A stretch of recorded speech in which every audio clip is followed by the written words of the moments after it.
From the moment you first breathed, something older than memory was already guiding you. Not your parents, not society, but a map written in the stars long before you were born. They called it the Zodiac Wheel. To the untrained eye, just symbols in the sky. But to the ancients, it was the secret calendar of the soul.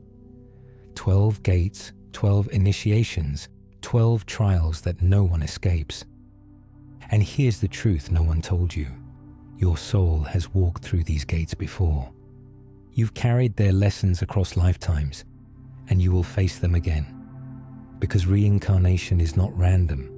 It's written, it's patterned, it's destiny, coded in the heavens.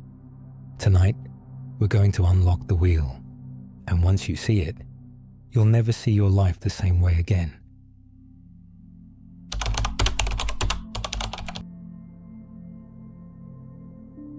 Long before clocks measured time, before kingdoms rose and fell, the ancients lifted their eyes to the sky and saw not just light, but memory. They believed the heavens were more than decoration, more than distant fires. They were a mirror, a code, a record of where the soul had come from and where it must return. Across Mesopotamia, Egypt, Greece, and India, priests and mystics whispered the same truth. The stars were not silent. They were the book of destiny, written in a language older than any empire. When the Babylonians charted the zodiac nearly 3,000 years ago, they weren't merely tracking seasons for harvests. They were encoding the stages of the soul's journey. Each constellation became a gate, a threshold, a reminder that reincarnation is not chaos but rhythm. A rhythm of ascent and descent, of forgetting and remembering. The Greeks inherited this vision, and Plato spoke of the soul choosing its next life beneath the turning of the heavens. He described the universe as a great spindle spun by the goddess Ananke, necessity, and guided by the fates. From this spindle, each soul took its thread, its path, before descending once again to the earth. Egypt too carried this vision. To them, Orion was not simply a hunter, but a passageway. Sirius was not just a star, but the guide of the dead. The Book of the Dead describes the soul rising through celestial gates, judged and renewed, before returning in another form. Rebirth was not chance. It was encoded in the cosmos, in the dance of Ra, who died each night and was born again with the morning sun.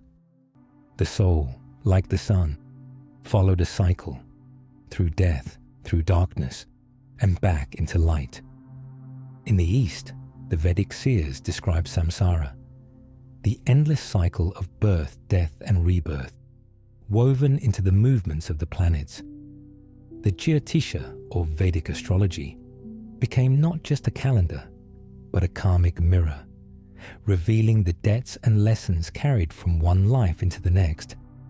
The Rig Veda called the stars the footprints of the gods, and to trace them was to trace the destiny of the soul itself. All of these traditions, separated by oceans and centuries, shared one hidden agreement: that the stars are not outside us. They live within us. The zodiac is not just above our heads, but within our very essence, marking where we've been and where we are going. To the ancients, every return to Earth was another turn of the wheel, another lesson written in the constellations.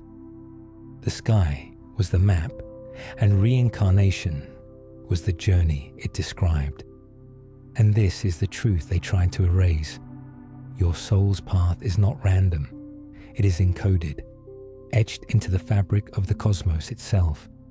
And once you begin to see the zodiac not as superstition, but as a sacred code, you begin to remember.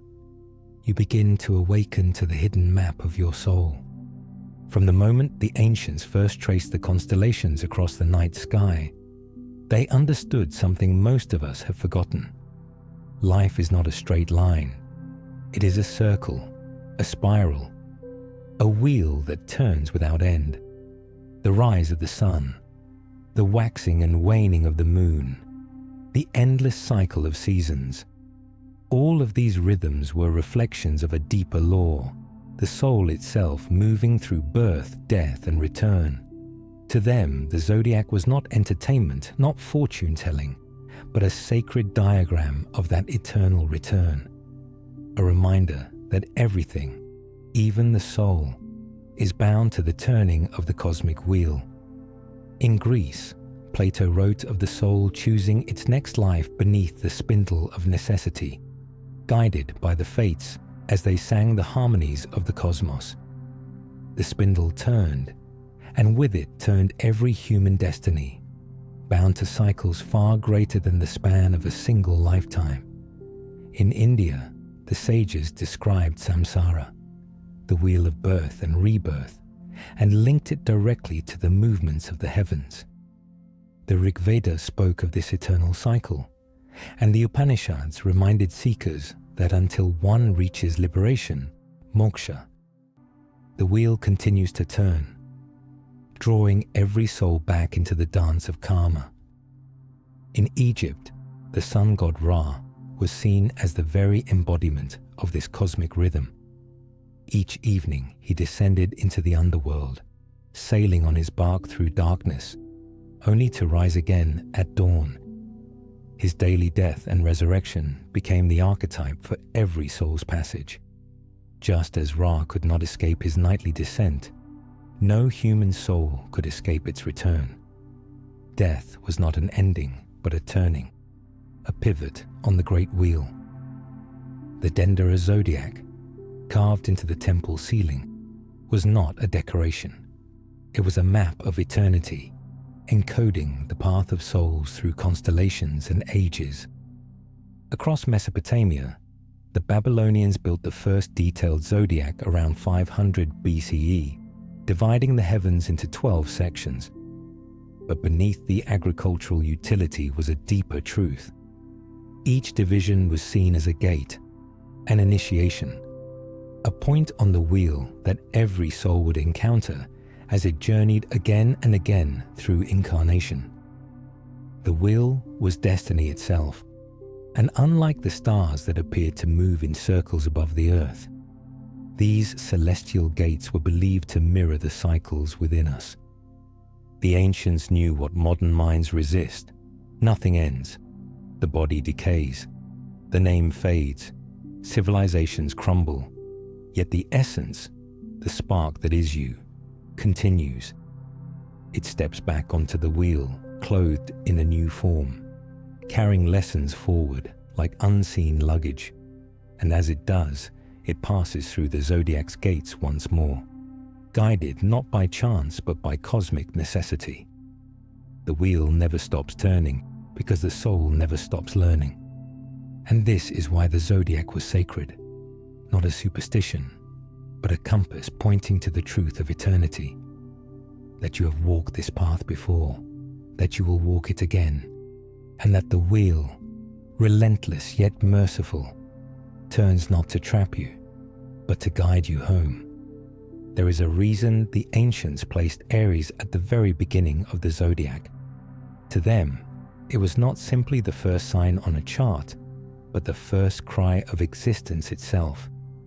Aries is the gate of birth, the ignition of the soul as it breaks through the veil of non-being and takes its place in the world of matter. In Babylonian star lore, Aries was associated with the hired man, the shepherd, the one who led the flock into the new year, heralding spring. The Greeks placed the golden ram of Phrixus in this constellation, its fleece becoming a symbol of divine inheritance. To the mystics, this was the moment the soul leapt into fire, carrying with it a divine spark that demanded action, demanded life, demanded incarnation. Birth, in every tradition, was more than biology. It was initiation. The Tibetan Book of the Dead speaks of the terrifying brilliance the soul encounters as it seeks rebirth, the blinding lights of pure consciousness. Most turn away, unable to face that magnitude, and choose instead the softer lights of worldly existence. That first choice, that moment of descent, is Aries energy, the courage, or perhaps the desperation, to plunge into the human journey once more. In Vedic astrology, Aries is ruled by Mars, the planet of energy, drive and survival. Here the soul is raw, unrefined, urgent. It seeks experience, not yet wisdom. It wants to strike, to breathe, to claim, to begin. Every incarnation starts here, whether or not your birth sign is Aries. Symbolically, each of us passes through this gate. It is the moment the eternal spirit puts on flesh and says, I am. The Hindus describe this as the entry into karma, the point at which past actions take form, and the lessons of another cycle begin to unfold. But Aries is not only fire, it is also fragility. The newborn is powerful in potential but utterly dependent, as delicate as the flame of a single candle. Ancient cultures honored this paradox. In Egypt, the ram-headed god Khnum was said to fashion human bodies on his potter's wheel, shaping the fragile clay while infusing it with the spark of spirit. Aries is both the maker and the made, the sculptor and the breath that animates the sculpture. To walk through the gate of Aries is to awaken in the dense world of form, with nothing but instinct as your guide. It is to learn to survive, to assert, to push forward, often clumsily, always urgently. Many karmic struggles arise here. Souls who fail to master this gate are reborn into cycles of impulsiveness, anger, or restless desire. Yet those who begin to understand it discover the sacred gift hidden beneath the flame. The power of initiation, the courage to face existence, the willingness to say yes to life again and again. So every soul, no matter how ancient, must return to the gate of Aries.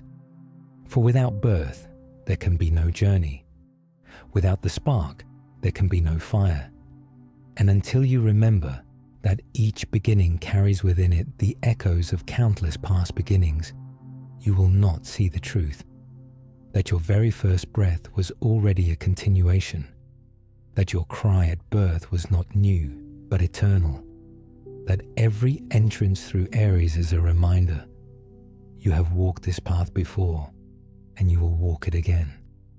When the soul passes through the second gate, it enters the realm of Taurus. If Aries is the fiery cry of birth, Taurus is the slow first breath of embodiment, the grounding into flesh, the weight of matter pressing against spirit. In this place, the soul learns solidity. It learns what it means to hunger, to crave, to touch and be touched by the density of form. Ancient traditions recognized Taurus as more than an earthly sign. It was the mystery of incarnation itself, the tether that binds spirit to body. In Mesopotamia, the bull of heaven was not only a constellation, but a living archetype. The Epic of Gilgamesh tells of the bull unleashed by the gods, a symbol of raw earthly force. In Egypt, Apis the bull was worshipped as the embodiment of Ta, the creative principle that gave shape to the material world. The Greeks placed Taurus in the heavens as the bull form of Zeus, whose union with Europa birthed a lineage of kings. And in Vedic lore, Nandi the bull is the sacred vehicle of Shiva, representing strength, fertility, and devotion. Across cultures, the bull was never merely an animal. It was the sign of embodiment, of matter made sacred. In astrology, Taurus is ruled by Venus, goddess of beauty and desire. Through this gate, the soul discovers the sensual world. Food, touch, color, sound, fragrance, each becomes a teacher. Yet with this gift comes the danger of attachment. Desire binds the spirit to cycles of longing. What begins as survival, the need for warmth, for nourishment, soon becomes possession, clinging, greed. This is the karma of Taurus, to learn the difference between cherishing the material world and being enslaved by it. The ancients understood this paradox deeply. In the Rig Veda, the earth is called the patient cow, offering abundance to those who honor her, but withholding from those who exploit. The lesson is clear. Embodiment is sacred when it is honored, destructive when it is consumed without reverence. The Egyptians echoed this in their rites, where offerings to the bull were not acts of indulgence, but acknowledgements of life's fertility, its beauty, its power to sustain. To pass through Taurus is to awaken to the body as temple. It is to learn that matter itself vibrates with spirit, yet it is also to struggle with desire, to mistake possession for fulfillment, to cling to the transient and forget the eternal. Many souls become caught here, reincarnating through lifetimes of greed, sensual excess, or fear of loss. But for those who remember, Taurus reveals its hidden gift, the discovery that matter is not the enemy of spirit, but its canvas. The earth, the body, desire itself, all are sacred when seen as expressions of the divine. Every incarnation brings us back to this lesson, to taste without grasping, to enjoy without enslaving, to honor the body without mistaking it for the whole of the self.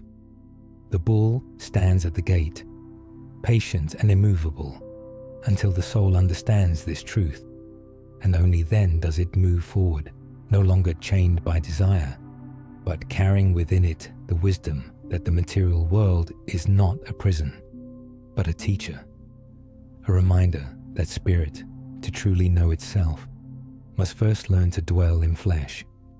When the soul steps through the gate of Gemini, it awakens into the mystery of duality. If Taurus grounds us into matter, Gemini splits the mirror, revealing that existence is not one, but two: light and shadow, self and other, spirit and flesh. The ancients encoded this in myth after myth. The Babylonians saw the constellation as the great twins, linked to their protective deities. The Greeks named them Castor and Pollux, one mortal, one divine, forever bound together in the sky. Their story was not simply about brotherhood. It was about the soul struggle between the eternal and the temporary, the divine spark and the fragile body. Gemini is this paradox incarnate. It is the reminder that to live is to be torn between worlds. In astrology, Gemini is ruled by Mercury, the messenger, the trickster, the god who could cross thresholds. Hermes to the Greeks, Thoth to the Egyptians. Both were guardians of language, of thought, of the ability to translate heaven into earth and back again. Through this gate, the soul discovers the power of the mind. It learns language, choice, curiosity. It learns that reality is shaped not just by matter but by perception. Yet this gift carries danger. Too much multiplicity leads to fragmentation. Too many paths lead to confusion. The soul must learn to navigate duality without becoming lost in endless mirrors.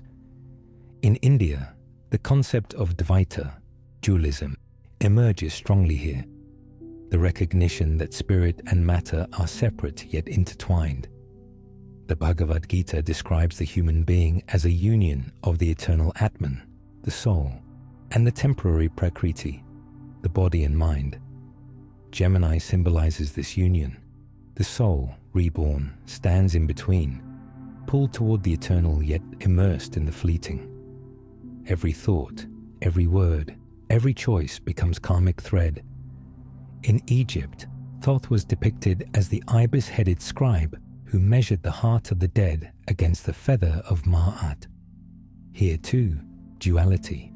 The heart heavy with selfishness sank. The heart light with truth rose. Gemini is this cosmic judgment, replayed in every moment of life. It is the recognition that choice defines destiny. At this gate, the soul learns the consequences of thought and word, of truth and deception. But Gemini is not only trial, it is also gift. It offers the joy of discovery, the thrill of connection. The soul learns to communicate, to weave relationships, to mirror itself in another.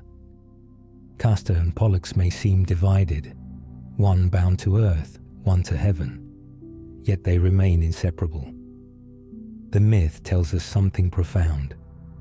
The human journey is always about holding opposites together, spirit and body, mortal and divine, life and death. To pass through Gemini is to learn that we are not singular. We are a dialogue, a conversation between eternity and time, between self and other, between shadow and light. Many souls become lost here, reincarnating through cycles of deception, contradiction, and illusion. Yet those who awaken at this gate discover its secret. Duality is not a curse, but a mirror. And when you look into that mirror and see both faces, mortal and divine, you begin to remember who you truly are.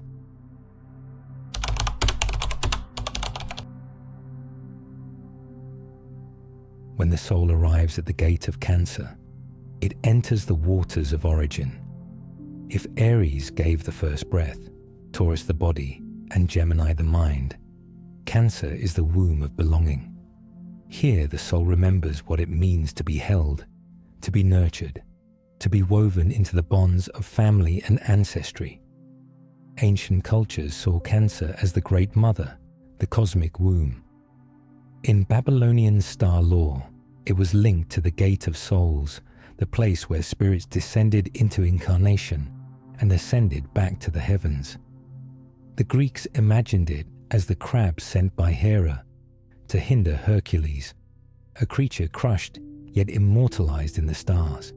To the Egyptians, it was tied to the scarab, the sacred beetle that rolled the sun across the sky, symbolizing rebirth and the endless cycle of life. In astrology, Cancer is ruled by the moon, ever shifting, waxing and waning, pulling tides and emotions alike. To be born through this gate is to be drawn into the realm of feeling, memory and attachment. The soul learns intimacy here. It learns the sweetness of care, of mother and child, of home and hearth. But with intimacy comes karma. For the same waters that nurture can also drown. Families carry wounds across generations, and reincarnation often weaves the same souls together again and again. A parent in one life may return as a child in another. A rival may come back as a brother or sister. The web of family is not random. It is the loom on which emotional debts and blessings are spun. Hindu philosophy calls this bond vasana, the tendencies and impressions carried from past lives that draw souls back into familiar relationships.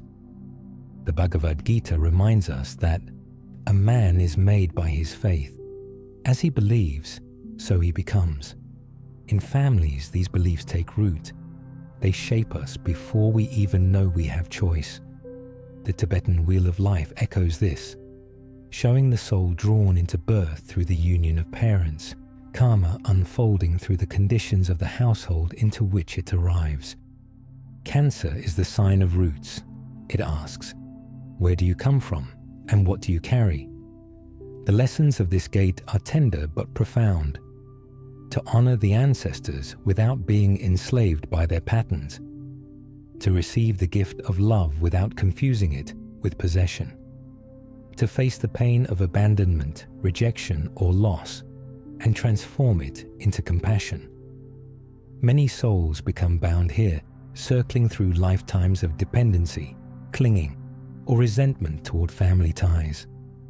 But those who awaken within Cancer's waters discover its secret. The true family is not just blood. It is the soul family, the timeless circle of beings we meet again and again across lifetimes, drawn together for healing, for growth, for the remembrance of love. Passing through Cancer is never easy. It means facing the ocean of memory with all its waves of longing and pain. Yet at its heart lies the great teaching that love is both the chain that binds and the key that frees. When the soul learns to love without fear, without grasping, without the need to possess, it transcends the weight of emotional karma. And then, finally, it can move forward, carrying not the burden of its roots, but the nourishment of them, like water carried in a sacred vessel, sustaining the journey yet to come. When the soul reaches the gate of Leo, it steps into the blazing fire of selfhood. If Cancer is the womb of belonging, Leo is the cry of individuality. Here the soul learns to stand alone, to shine, to claim the light of its own being. Across the ancient world, Leo was seen not just as a constellation, but as a throne. In Mesopotamia, the lion symbolized kingship and divine authority. The Egyptians carved lions into temple gates as guardians of sacred power. The Greeks told of the Nemean lion, slain by Hercules, whose hide was impenetrable and whose strength was beyond measure. To the mystics, Leo was not simply an animal, but the image of courage, sovereignty, and the unbreakable will of spirit. In astrology, Leo is ruled by the sun, the source of light and life for our world. To pass through this gate is to confront the truth that every soul carries its own radiance. Reincarnation is not only about suffering and death, but also about remembering the divine fire hidden within. Leo is the lesson of creative power, of discovering the joy of expression, of saying, I am here not out of survival, but out of abundance. Yet with this gift comes the test. The same fire that warms can also consume. The same light that inspires can also blind. Ego rises in Leo, and with it comes the danger of pride, arrogance, and the hunger for recognition. The soul must learn to master this fire without being devoured by it. In Vedic thought, this is the energy of ahamkara, the sense of I that allows the self to act in the world. Without it, there is no individuality, no path, no choice. But when inflated, ahamkara becomes illusion, separating the soul from its true nature. The Bhagavad Gita warns that those who act only for the sake of their own glory bind themselves deeper into karma.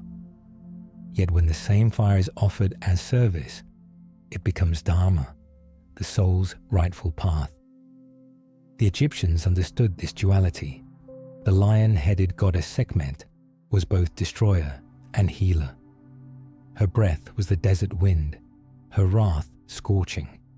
Yet she was also the one who brought restoration when honored with devotion. Leo holds this paradox. It is the reminder that the soul must face the shadow of its own ego in order to reveal the light of its authentic self. Every incarnation brings this test. The artist who creates only to be adored returns again until the art becomes offering. The leader who seeks power for domination is reborn until power becomes stewardship. The individual who hides their light out of fear learns across lifetimes to let it shine. Through Leo, the soul discovers that true sovereignty is not about ruling others, but about ruling oneself. This is the great fire at the heart of reincarnation. To learn that ego is not the enemy, but the forge.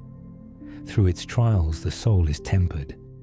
Through its flames, the soul remembers that its light is not borrowed, not dependent, not fragile. It is eternal. To pass the gate of Leo is to ignite that fire and carry it forward, not as a crown of pride, but as a torch of remembrance, the creative flame that lights the path home. When the soul enters the gate of Virgo, the blazing fire of Leo cools into something quieter, sharper, and more precise. If Leo is the cry of individuality, Virgo is the refinement of that fire into purpose. The ancients saw Virgo not simply as a maiden in the stars, but as the guardian of harvest, the one who sorts grain from chaff, separating what nourishes from what destroys. In Mesopotamia, she was linked to Shala, the goddess of grain, holding the sheaves of wheat that symbolized both abundance and discernment. The Greeks placed Astrea, the Virgin of Justice, in this constellation, the last immortal to walk among humans before retreating to the heavens. And in Egypt, Virgo was tied to Isis, the great mother and healer, whose devotion restored Osiris to life. Across cultures, Virgo stood as a figure of service, purity, and the sacred work of restoration. In astrology, Virgo is ruled by Mercury, but here Mercury's influence is different from the restless curiosity of Gemini. Through Virgo, the soul learns analysis, discipline, the devotion to detail. It discovers that small acts carry immense karmic weight. The way one speaks, the way one tends to the body, the way one serves others. These become offerings or debts, depending on the spirit behind them. Virgo is the gate of purification. It challenges the soul to examine itself, to cleanse habits, to strip away illusions, to choose humility over vanity. In Hindu philosophy, this reflects the path of seva, selfless service. The Bhagavad Gita teaches that action done without attachment to reward purifies the heart and leads the soul closer to liberation. Service is not servitude. It is recognition that every act can be sacred when offered to the divine. The Buddhists echo this through the practice of mindfulness, where attention to the smallest actions, eating, walking, breathing, becomes a path to awakening. Virgo's energy is this mindfulness embodied, the reminder that the details of life are not distractions but doorways. But Virgo is also trial.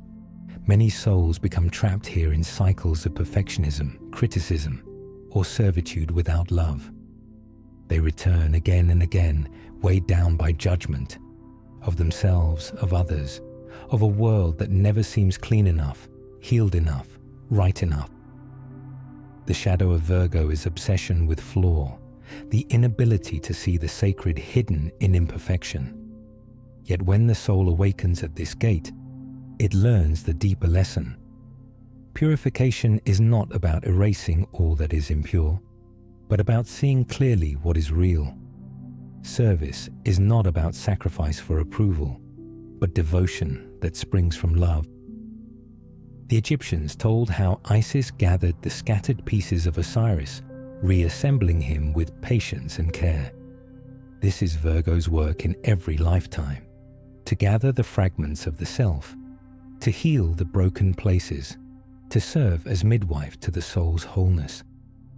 The gate of Virgo asks us not to shine like the sun of Leo, but to serve as the lamp in the darkness, quietly burning, steady and faithful.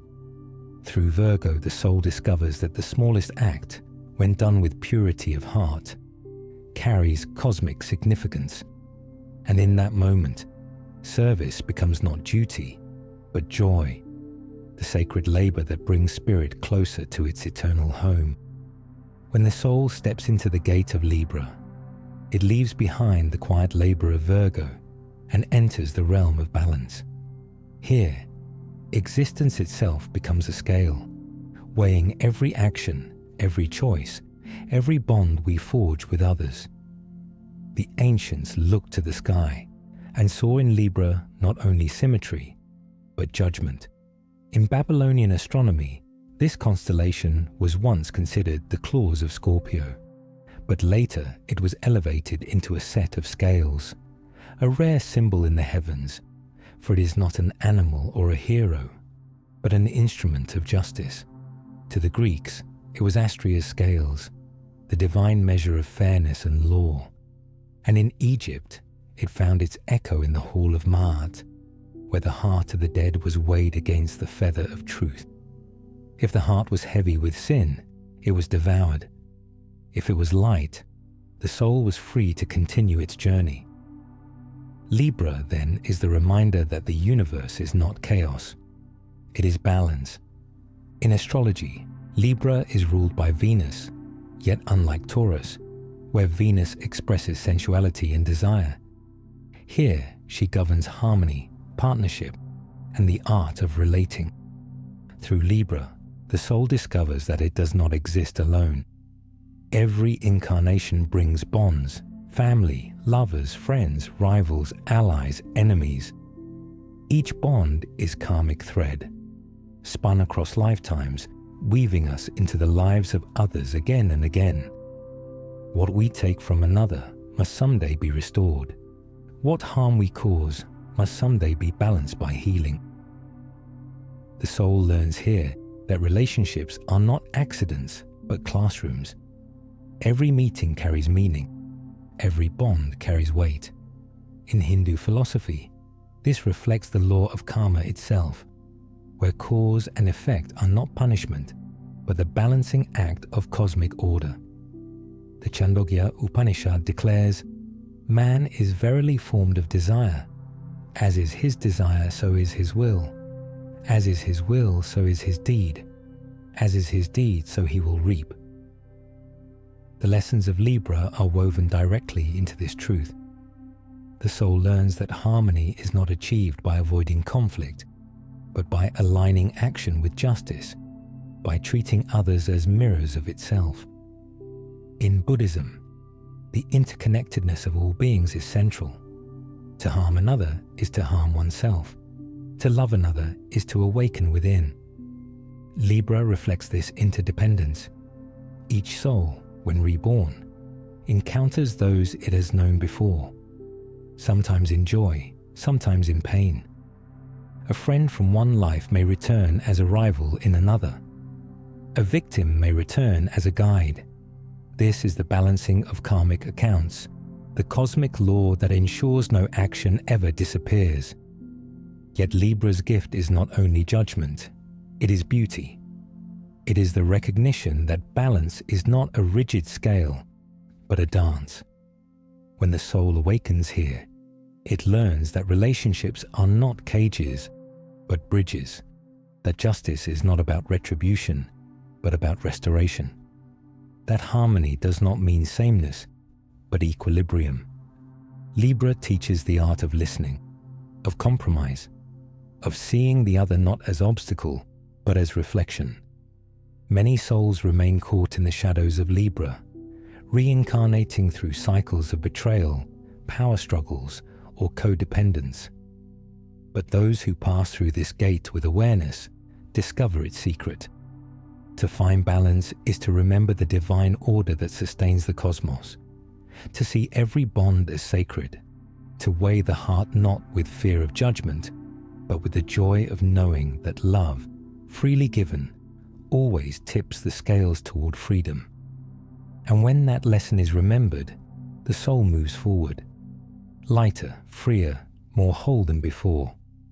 When the soul arrives at the gate of Scorpio, it steps into the deepest mystery of existence, death, transformation, and the hidden initiation of the shadow. If Libra taught the balance of relationships, Scorpio plunges into the underworld of the self, where no mask survives and no illusion remains. The ancients saw this sign as both terrifying and holy. To the Greeks, it was the scorpion that struck down Orion, placed among the stars as a reminder of mortality and the power of the unseen. To the Egyptians, it echoed in the goddess Serket, the scorpion guardian who both poisoned and healed, protector of souls making their passage through the Duat. In Mesopotamian myth, scorpion men guarded the gates of the sun's descent each night, threshold keepers at the edge of life and death. Scorpio was never about surface. It was always about thresholds.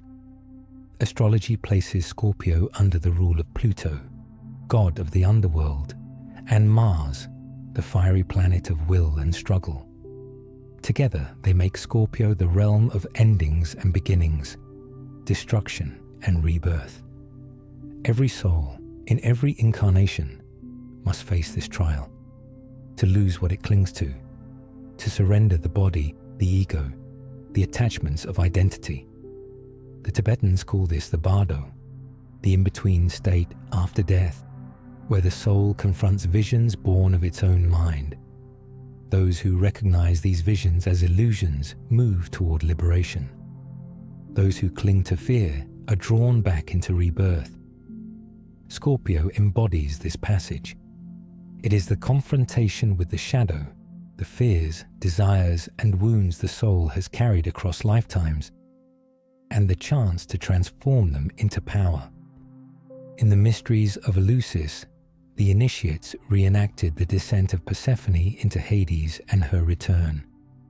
They understood that death was not the end but a gateway, a moment of transformation. Scorpio holds that same truth. It asks, what must die within you for your soul to live more fully? What illusions, what patterns, what attachments keep you chained to repetition?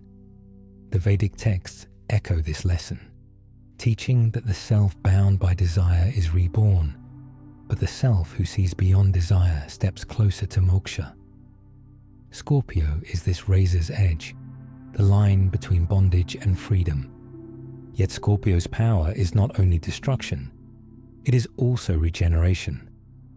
Just as the serpent sheds its skin, just as the phoenix rises from ashes, Scorpio teaches that endings are beginnings in disguise. Souls who master this gate learn to embrace change instead of fearing it. They discover that the darkest moments of life, betrayal, loss, death itself, are initiations into deeper wisdom. But those who resist become caught in cycles of obsession, revenge, or fear, returning again and again to confront the same shadow until they finally face it. The gift of Scorpio is clear vision, to pierce through illusion, to sit with death and not turn away, to recognize that transformation is the law of the cosmos, and that nothing, not even death, can destroy what is eternal. To pass this gate is to emerge with a new strength, forged in shadow, luminous in truth. For only by entering the depths can the soul rise into its greater light.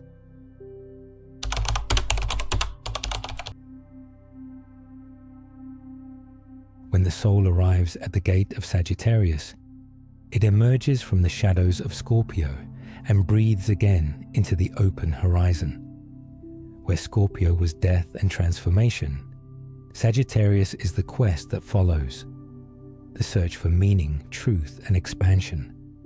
The ancients depicted this constellation as the centaur archer, half human and half animal, forever aiming his arrow toward the heavens. This image was not chosen by accident.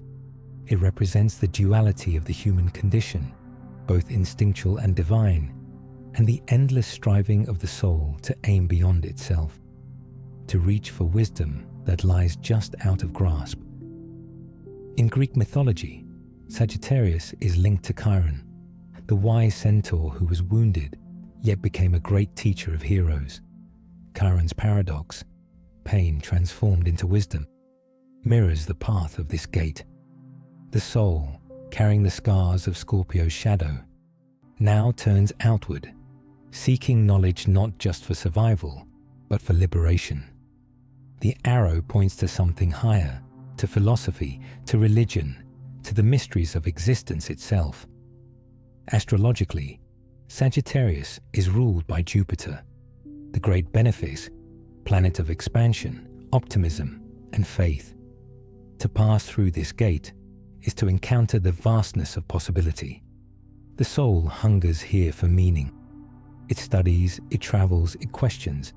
It wants to know why it suffers, why it returns, why the wheel of reincarnation spins. Across traditions, this is the phase where seekers arise. In Hinduism, this resonates with the path of Jnana Yoga, the pursuit of wisdom, where the soul seeks truth through study and contemplation. The Rig Veda describes the gods as travelers of the wide expanse, a poetic image of Sagittarius's endless journey. In Buddhism, the archer's arrow is like right intention, pointing the mind toward liberation from ignorance. Yet with expansion comes trial. The danger of Sagittarius is fanaticism, arrogance, or escape. Souls may become lost in philosophies that promise truth, but offer only dogma. They may wander endlessly, chasing horizons without ever arriving. The karmic lesson of this gate is not simply to seek truth, but to embody it. The archer who never releases the arrow wastes his aim. The seeker who never lives their wisdom binds themselves to another cycle of searching without finding. Still, Sagittarius carries immense gift. It opens the soul to adventure, to faith, to joy. It is the fire of discovery, the reminder that truth is not confined to one temple or one book, but scattered across the world like sparks waiting to be gathered. The Egyptians reflected this in their reverence for Thoth, patron of wisdom and travel, who guided souls not only through knowledge, but through the expanses of the afterlife itself. To walk through Sagittarius is to remember that every step, every journey, is part of a larger unfolding. In this gate, the soul learns to lift its eyes beyond survival, beyond shadow, beyond the smallness of self. It learns that life, however many times it is lived, is a quest for greater meaning. And when the arrow is finally loosed with clarity of heart, it flies straight, not into dogma, not into illusion, but into the horizon of truth itself. This is Sagittarius, the endless seeker, the eternal traveler, the soul forever expanding toward the divine. When the soul reaches the gate of Capricorn, it stands before the mountain of discipline, mastery, and the reckoning of karmic debts. Where Sagittarius pointed the arrow outward toward meaning and exploration, Capricorn turns the soul back inward, demanding structure, responsibility, and the sober work of integration. The ancients saw this sign not as mere symbol, but as a guardian of endurance. In Mesopotamia, Capricorn was the sea-goat, half fish and half goat, a creature dwelling in both the waters of the unconscious and the heights of the mountains. This dual form embodied the struggle of the soul, to rise toward mastery while still carrying the weight of past burdens. In Greek lore, it was linked to Pan, who transformed into a sea-goat to escape the monster Typhon, showing the soul's ability to adapt, survive, and endure trials that test every fiber of its being. Astrologically, Capricorn is ruled by Saturn, the great teacher of time, restriction, and consequence. To pass through this gate is to confront karma not as abstract law, but as lived reality. Saturn does not forget. It holds every choice, every action, every neglect, and returns them to the soul as lessons. Where Jupiter's expansion in Sagittarius offers promise, Saturn's weight in Capricorn offers truth, the truth of accountability. The soul can't escape what it has sown. In this way, Capricorn becomes the karmic reckoning of reincarnation. It is here that the debts of past lives rise to the surface, requiring patience, effort, and discipline to be resolved. In Hindu philosophy, this echoes the principle of karma yoga, the path of selfless action. The Bhagavad Gita teaches that work performed with detachment purifies the soul. Capricorn embodies this teaching, urging the soul to act with responsibility and endurance, to accept labor not as punishment, but as the forge of mastery. In Buddhism, it resonates with the Eightfold Path's right effort, the discipline to walk steadily, to cultivate habits that align with liberation rather than bondage. The Egyptians too held this truth in the figure of Osiris, Lord of Judgment and Resurrection, whose trials in death symbolize the discipline required to transcend mortality. Capricorn is the builder of foundations, Souls reborn through this gate often find themselves in positions of responsibility, burdened with tasks that seem heavy, sometimes unfair. But beneath the weight lies opportunity. The goat climbs because it must. The mountain is not optional. This gate teaches that mastery is forged through persistence, that wisdom grows not from escape but from endurance. Yet Capricorn also carries shadow. When the lesson of discipline becomes rigid control, when responsibility hardens into domination or fear, the soul becomes bound in cycles of cold ambition, repeating lifetimes of authority without compassion until balance is restored. The gift of Capricorn is mastery, but mastery not over others, mastery over the self. It is the ability to face karmic debt without despair, to work steadily until what was broken is repaired, until what was neglected is tended, until what was avoided is confronted. It is the realization that time itself, Saturn's domain, is the great teacher. And though its lessons are slow, they are exact. Every stone carried up the mountain shapes the soul into something stronger, truer, more enduring. Through Capricorn, reincarnation reveals one of its hardest truths, that freedom is not won by avoidance, but by responsibility, that the mountain cannot be circumvented, only climbed, and that when the soul reaches the summit, after lifetimes of struggle and discipline, it discovers mastery not as conquest, but as liberation. For the mountain was never outside, it was always within. When the soul passes into the gate of Aquarius, it steps into a realm that feels both liberating and unsettling. Where Capricorn weighed it down with responsibility and karmic burdens, Aquarius lifts the gaze toward the horizon of humanity itself. Here, the soul is asked to remember that it is not merely an isolated being, but part of a collective current, a wave moving within a greater ocean. In ancient star lore, Aquarius was the water bearer, the figure pouring out streams of life from a sacred vessel. In Mesopotamia, this was Ea, or Enki, the god of wisdom and fresh waters, who poured his gift upon the earth to renew life. In Egypt, Aquarius resonated with the flooding of the Nile, the life-giving waters that allowed civilization to flourish. The Greeks saw Ganymede, the divine youth taken to Olympus to serve the gods, eternally pouring ambrosia.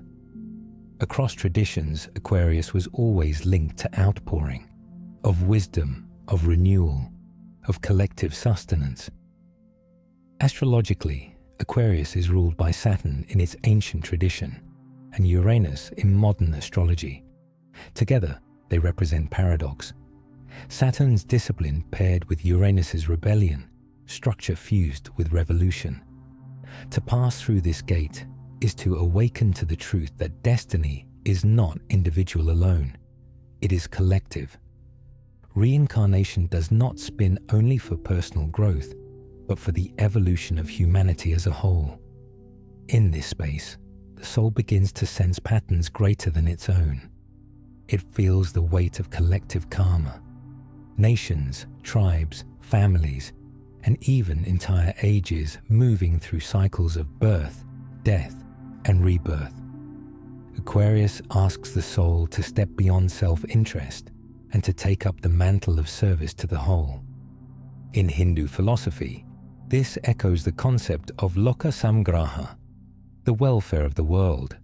The Bhagavad Gita describes the enlightened one acting not for themselves, but to uphold cosmic order for all beings. Buddhism mirrors this with the Bodhisattva vow, where the awakened one chooses to return to the wheel of rebirth, not to escape, but to help others reach liberation. The Aquarian gate carries this same vibration. The water poured from the vessel is not for the bearer alone, but for every soul thirsting for freedom. Yet Aquarius is also trial. Its vision of unity can become distorted into control, ideology, or cold detachment.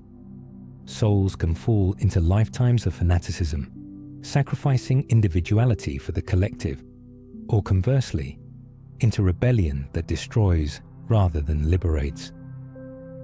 The challenge of Aquarius is to hold the paradox, to honor uniqueness while also serving the greater whole, to see humanity not as a mass to be controlled, but as a constellation of souls, each radiant, each necessary.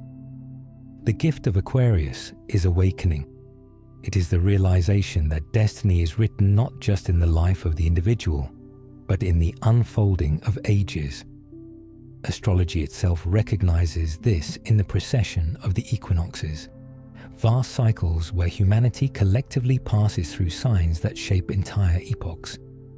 The Aquarian Age, spoken of by mystics and astrologers, is one such turning, an age of awakening, of technology, of unity, but also of trial. To pass this gate is to glimpse that your own reincarnations are threads in a much larger tapestry, woven for the evolution of the human spirit. When the soul embraces this truth, Aquarius reveals its secret. Freedom is not separation, but communion. Awakening is not escape, but participation. The soul remembers that its light, when poured into the collective, becomes part of a river that has no end. And in that river, destiny itself flows forward, carrying humanity toward its long-awaited dawn. When the soul arrives at the gate of Pisces, it approaches the final threshold of the Zodiac Wheel. Here, all that was built, all that was claimed, all that was endured begins to dissolve. If Aquarius awakened the soul to collective destiny, Pisces invites it to surrender that destiny back into the boundless ocean of spirit. The ancients always linked this constellation to the waters of return. In Babylonian myth, Pisces was associated with the great fish that carried oans, the teacher from the sea who brought wisdom to humanity. In Egypt, fish were sacred to Isis, symbols of rebirth and regeneration. The Greeks told of Aphrodite and Eros, who transformed into fish to escape the monster Typhon, bound together by a cord so they would never be separated. Across cultures, Pisces was never about one form, but about merging, about returning to the waters where all distinctions blur. Astrologically, Pisces is ruled by Jupiter in the ancient tradition and Neptune in the modern. Both expand the soul beyond boundaries, beyond self, beyond logic. To pass through this gate is to face dissolution. The ego that roared in Leo, the discipline that built in Capricorn, the awakening that stirred in Aquarius. All of it must be surrendered. Pisces teaches that the final lesson of reincarnation is not conquest but release. The soul learns to let go, to forgive, to dissolve its sharp edges back into the infinite. In Hindu philosophy, this resonates with the teaching of moksha, liberation from the wheel of samsara. After lifetimes of lessons, the soul learns that only surrender frees it. The Upanishads declare that as rivers flow into the ocean, losing their names and forms, so too do souls return to Brahman, the source of all. In Buddhism, this echoes nirvana, the extinguishing of the flame of grasping, where the illusion of separateness dissolves. Pisces holds this truth, that death is not the enemy but the final merging, the homecoming. Yet Pisces is also trial. Many souls become lost in its waters, confusing surrender with escape. Reincarnation often draws them into lifetimes of illusion, addiction, or martyrdom, where boundaries dissolve not into liberation, but into confusion. The shadow of Pisces is delusion, the inability to distinguish between truth and fantasy. The karmic lesson here is clarity within surrender, to release not from despair, but from wisdom. Still, When the soul passes this gate with awareness, Pisces becomes grace. It is the compassion of Avalokiteshvara, the Bodhisattva who hears the cries of the world. It is the forgiveness of Christ, who dissolves suffering into love. It is the embrace of Isis, who gathers the fragments of life and returns them to wholeness. The gift of Pisces is not escape from the world, but the realization that the world itself was always divine. The final act of the wheel is to see through the illusion of separation, to surrender into oneness, and in that surrender to awaken fully. Through Pisces, reincarnation reveals its deepest secret. The soul was never separate, never lost, never broken. Every birth, every death, every lesson was the long tide pulling it back to source. And when at last it dissolves into that ocean, it remembers it was always home. When the soul passes through Pisces and dissolves back into the great ocean of spirit, it might appear that the journey has ended. Yet the ancients were clear. There is no true ending. The wheel turns, and with it, the soul is drawn once more into the rhythm of becoming. This is why the zodiac begins again with Aries. It is the eternal return, the cycle of reincarnation, that reminds us that no gate is ever final. In Mesopotamian cosmology, time itself was seen as cyclical, mirrored in the endless revolutions of the heavens. The Babylonians mapped this through their great star charts, understanding that just as the sun returned each year, so too did the soul return, carrying old lessons into new forms. The Greeks echoed this in the philosophy of the eternal recurrence. Heraclitus spoke of the cosmos as a fire kindling and extinguishing itself in endless measure, a rhythm of death and rebirth that never ceased. Plato in the Republic describes the myth of air, where souls after death choose new lives before descending once more into the mortal world.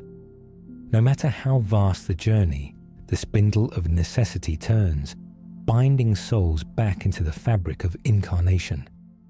The Egyptians too taught that the soul passed through cycles of renewal, following Ra's daily voyage through death and rebirth in the underworld. Each sunrise was not a single event, but a reminder of eternity repeating itself. Astrologically, this return is encoded in the very nature of the zodiac. 12 signs, 12 gates, forming a perfect circle. Unlike a line, which begins and ends, a circle has no final point. Pisces dissolves into Aries. Endings become beginnings. Death gives birth to life again. The Tibetan wheel of life makes this truth explicit, showing the cycle of samsara with no exit except through awakening. Until liberation is achieved, the wheel spins endlessly, drawing the soul through every realm, every lesson, every gate. The challenge of this truth is profound. For some, the idea that nothing ends feels like imprisonment, countless lives of suffering, debt, and striving. But for the awakened, it is liberation. Each cycle is another chance, another path, another doorway to greater wisdom. Just as the seasons return yet are never identical, so too does each reincarnation bring the soul into familiar gates, but with new awareness, new opportunities to grow. The same trials appear, yet the soul itself is different. The wheel repeats, but it also evolves. In Hindu thought, this is the teaching of samsara tempered by karma. What is unresolved is carried forward. What is transformed becomes strength for the next passage. In Buddhism, the cycle continues until nirvana. But even here, some enlightened beings choose to return voluntarily, becoming bodhisattvas to help others awaken. This reveals the secret hidden within the wheel. Return is not punishment, but participation. Souls are not trapped endlessly. They are given infinite chances to remember who they are. The cycle restarts because eternity cannot be contained by an ending. It flows, it spirals, it calls us back again and again until every illusion is burned away and only truth remains. Each new birth is not simply a repetition, but a continuation of the soul's song, sung through many lifetimes, many bodies, many faces. The wheel does not close, it turns. And in its turning, the soul is shaped, refined, and slowly, steadily, led back toward the source it never truly left.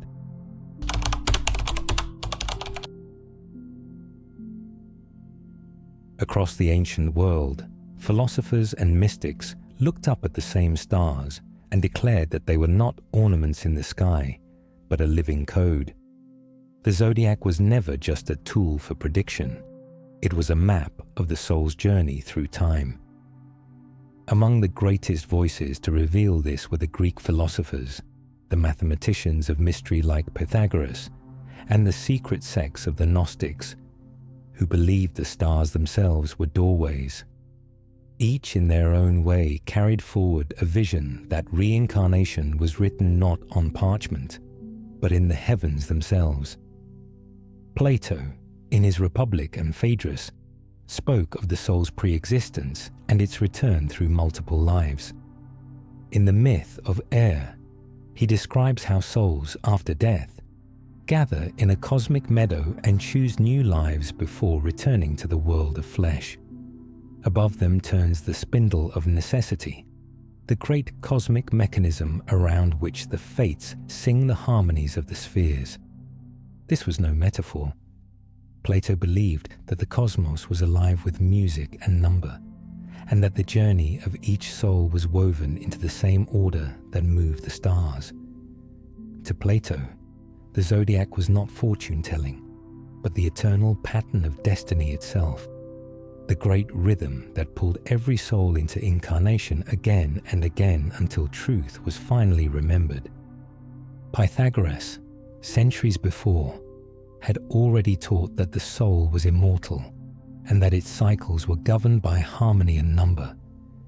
His followers believed in metempsychosis, the transmigration of the soul through many bodies. For Pythagoras, mathematics and the zodiac were reflections of the same cosmic law: order, balance, and proportion. He taught that the soul descends into matter and ascends again through purification, each cycle measured like the intervals of a musical scale. The 12 signs of the zodiac were, to his school, a cosmic octave through which the soul played its endless melody. His vision was carried forward by the Neoplatonists, who described the stars as stations for the soul's descent and ascent, gates through which spirit moved on its journey between worlds. The Gnostics, emerging in the first centuries of our era, added a more radical interpretation. To them, the zodiac was not only a cycle of lessons, but also a prison, overseen by archons, rulers of fate who sought to bind the soul to endless reincarnation. The soul's task, they taught, was to awaken and break free from the snares of the stars, to pierce through the spheres and return to the true source beyond the heavens. Texts like the Apocryphon of John describe the cosmos as layered realms, each with guardians, and the soul passing through them, either asleep in ignorance or awake in gnosis. The very image of the zodiac became for them both the map and the bars of the cage, a paradox that revealed how destiny could also be deception, if not transcended. Yet what unites Plato, Pythagoras, and the Gnostics is their agreement that the soul does not live once. It is eternal, shaped through countless journeys, moving through gates that the stars silently record. The zodiac was their scripture, written not by human hand, but by the cosmos itself. To study it was to study one's own being, to glimpse the hidden law of return, and to realize that behind every lifetime, behind every cycle, the same truth was waiting, that the soul is not bound by death, but guided by the eternal music of the stars. The image of the wheel has haunted humanity across every culture, but nowhere was it drawn more vividly than in Tibet. The Wheel of Life, or Bhava Chakra, is a mandala that depicts existence as an endless cycle of birth, death, and rebirth. In its center are the three poisons: ignorance, attachment, and aversion, represented by a pig, a rooster, and a snake, biting each other's tails in an eternal knot. From these poisons, the outer rings unfold into the 6 realms of rebirth: the world of gods intoxicated with bliss, the world of jealous demigods consumed by envy, the world of humans bound by desire, the world of animals trapped in ignorance, the world of hungry ghosts tormented by craving, and the world of hell beings racked by suffering. Around them spins the wheel of karma, powered by Yama, Lord of Death, who holds the cycle in his grasp. This vision is striking when set beside the zodiac. The Tibetan wheel reveals the forces that bind the soul. The zodiac reveals the gates through which the soul moves.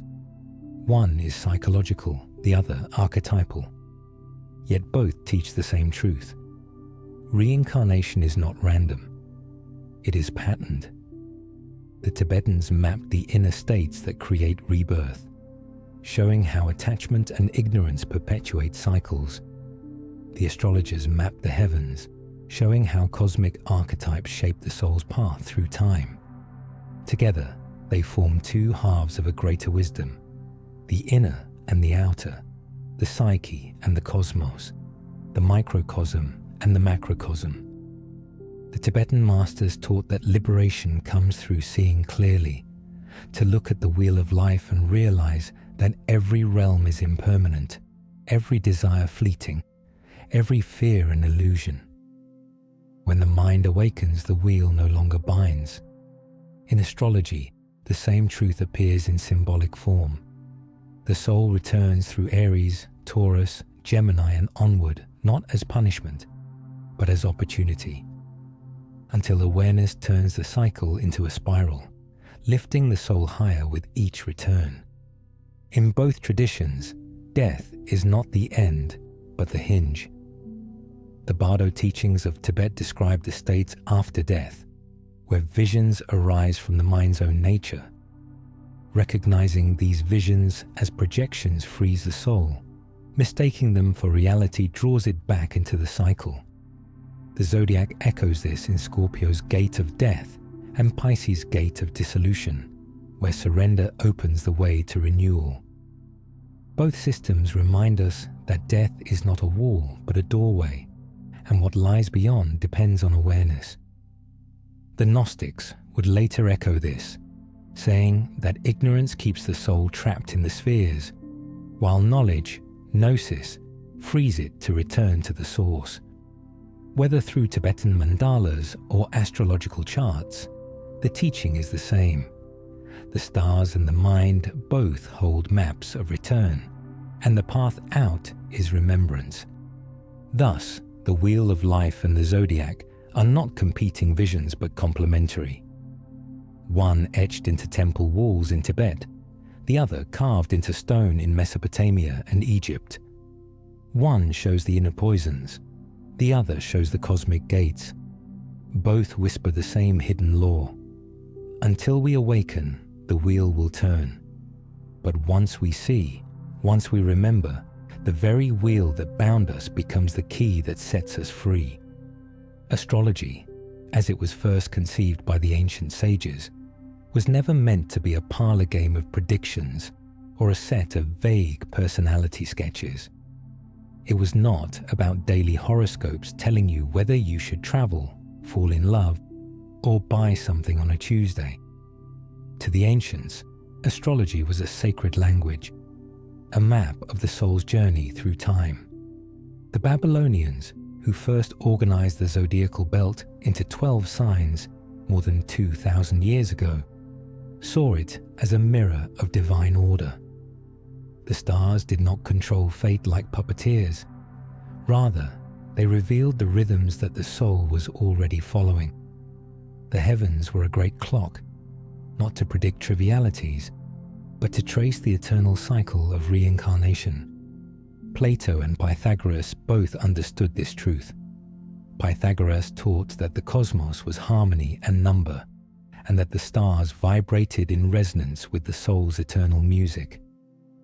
Plato, in his myth of air, described how souls choose their destinies beneath the turning of the heavens before descending into new lives. These were not horoscopes. They were cosmologies, vast teachings about how spirit moves through matter, how the eternal threads itself into time. In India, astrology was known as Jyotisha, the science of light. It was not entertainment, but one of the Vedangas, auxiliary disciplines necessary for understanding the Vedas themselves. Jyotisha was a karmic mirror, revealing the tendencies carried from past lives, the lessons chosen before incarnation, the Dharma to be embraced in the present. It was a guide for spiritual growth, not a fortune cookie. The Rig Veda calls the stars the footprints of the gods. To walk in their path was to align oneself with cosmic law. In Egypt, astrology was woven into temple rites. The Dendera zodiac carved into stone was not a horoscope for amusement, but a map of cosmic cycles, showing how gods, souls, and ages alike moved in patterns. The priests of Thebes and Heliopolis saw the stars as records of destiny, etched into eternity for those with eyes to see. Astrology here was sacred cartography, revealing the soul's coordinates in the vastness of creation. Even the Gnostics, who often warned against becoming trapped by the archons of the planets, still treated the zodiac as a framework of ascent. To them, the stars were both prison and map, barriers for the unawakened, but stepping stones for those with knowledge. The key was awareness. Without it, the map was unreadable. With it, the soul could navigate its way through reincarnation toward the true source beyond. Modern horoscopes shrink this grandeur into cliches, yet the original teaching still shines. Astrology was always meant to be read as a soul map, a symbolic language pointing the way to growth, awakening, and remembrance. Each sign, each planet, each alignment was an archetype, not to tell you what will happen, but to remind you of who you are and why you are here. The chart was a mirror of destiny, showing both where the soul has been and where it longs to go. To rediscover astrology in this way is to recover its sacred purpose.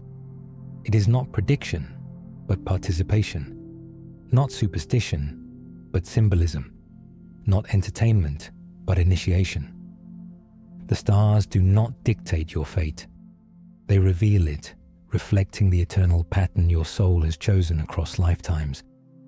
To study them is not to look outward for answers, but inward. To remember that the same constellations that circle the heavens are inscribed within your very being. Among the most mysterious points in the astrological chart are not planets or stars at all, but the lunar nodes, the North Node and the South Node. Unlike the planets, they are not bodies that shine in the heavens, but mathematical points, intersections where the moon's path crosses the ecliptic of the sun. To the ancients, these invisible places were far from abstract. They were gates of destiny, thresholds of karma, the entry and exit points of the soul itself. The Vedic tradition calls them Rahu and Ketu, the head and tail of the cosmic serpent. In myth, they are the body of the demon who stole the nectar of immortality. Vishnu severed him in two, yet because he had tasted eternity, neither half could die. Forever split, Rahu and Ketu became the shadow eaters of the sky, causing eclipses when they swallowed the sun or the moon. Yet beyond the myth was a profound truth. These 2 points mark the soul's karmic hunger and karmic memory, the places where destiny unfolds across lifetimes. The South Node, or Ketu, is the point of origin. It is where the soul comes into this life carrying the weight of what has already been learned. It is the sum of past incarnations, the tendencies and habits etched so deeply they follow us like a shadow.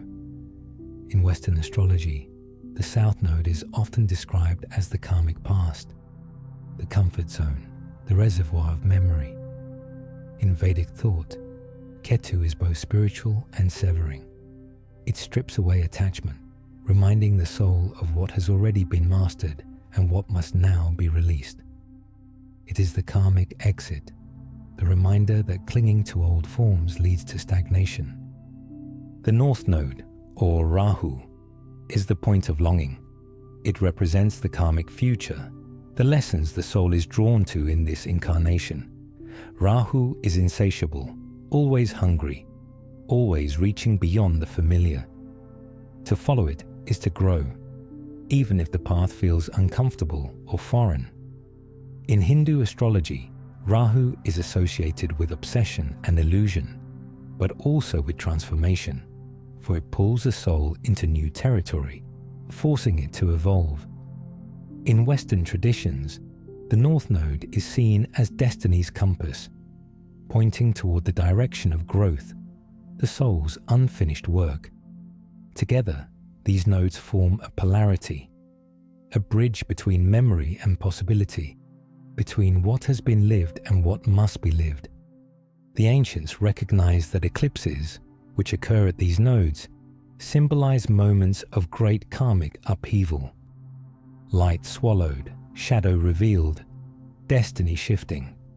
In the same way, the nodes in the birth chart show where the soul undergoes its greatest eclipses, moments where the past collides with the future, forcing transformation. To the Gnostics, this imagery resonated with the soul's passage through archonic gates, places where choice and awareness determined whether one rose higher or fell again into ignorance. Understanding the nodes is to understand reincarnation, not just in broad cycles, but in personal detail. They reveal why we are drawn to certain experiences, why familiar patterns repeat, why growth always seems to demand leaving behind what once felt safe. The South Node whispers of the past, urging release. The North Node calls toward the future, urging courage. The soul that learns to balance these two gates steps more consciously onto the wheel, no longer dragged blindly by karma, but walking with awareness toward destiny. In the end, Rahu and Ketu are not enemies. They are the head and tail of the same serpent, coiling through eternity. One reminds us of where we have been, the other of where we are going. And together, they reveal the hidden truth. That incarnation is not random wandering, but a purposeful journey, guided by gates of shadow and light, leading the soul ever closer to its awakening. The greatest mystery of reincarnation is not simply that the soul returns, but that it forgets. Each birth is a beginning wrapped in amnesia, a clean slate that hides centuries of lessons, loves, triumphs, and failures. The question arises, why does memory fade between lives? Why does the soul, eternal and luminous, descend into the body only to forget what it has already learned? The ancients wrestled with this paradox, and across traditions they offered answers that converge on one truth. Forgetting is not a flaw, but a necessity. In Greek philosophy, Plato described this mystery in his dialogue Meno, and more fully in Phaedrus. He spoke of anamnesis, the recollection of truths the soul once knew before incarnation. Knowledge, he taught, is remembering. Yet when the soul drinks from the river Lethe before rebirth, memory is washed away. Forgetting is the price of embodiment, for to carry every memory of countless lives would overwhelm the fragile vessel of the human mind. Still, traces remain, surfacing as intuition, déjà vu, or an inexplicable affinity with certain people or places. These are echoes of the soul, whispering through the veil. In Hindu and Buddhist traditions, the fading of memory is tied to karma. The Bhagavad Gita teaches that at the moment of death, the dominant thoughts and attachments of the soul shape its next birth. But the details of past lives are veiled so that the soul may fully inhabit its new incarnation. In Buddhism, the Dhammapada reminds us that the mind is everything. What you think, you become. Yet the mind does not carry endless lifetimes of clutter. It carries seeds, impressions, tendencies called vasanas or samskaras. Memory fades so that these impressions can manifest as fresh challenges, unburdened by the conscious weight of former selves. The Tibetans expand on this in the Bardo Thodol, the so-called Tibetan Book of the Dead. After death, the soul wanders through visions and encounters deities that are projections of its own mind. If recognized, they lead to liberation. If not, they propel the soul back into rebirth. Upon entering the womb, memory dissolves like mist. This veil of forgetting allows the soul to engage fully with the conditions of its new life, without clinging too tightly to the story it has just left behind. Science, too, has begun to brush against this mystery. Researchers studying children who recall past lives, a phenomenon documented by psychiatrist Ian Stevenson and later Jim Tucker, note that these memories often fade around the age of 7. The suggestion is that the growing brain naturally suppresses memories that do not align with its current identity. What the mystics saw as cosmic design, science hints may be biological necessity. Yet beneath all explanations lies a profound spiritual truth. Forgetting gives us freedom. If we remembered every wound, every betrayal, every grief, we might never dare to love again. If we carried every failure, we might never risk growth. The veil of forgetting is mercy. It allows each life to be lived as if it were new, as if the choices made here truly matter, and they do. The soul remembers enough to be guided, but not so much that it is bound. The fading of memory is not loss, but concealment. For deep within, the soul does not forget. It is the personality, the temporary self, that cannot recall. The eternal self carries every lesson forward, whether or not the mind can see it. And when the soul finally awakens, whether in this life or another, the veil lifts, and all the lives, all the lessons, all the love and loss are seen not as separate stories, but as one. One soul, one journey, one great remembering.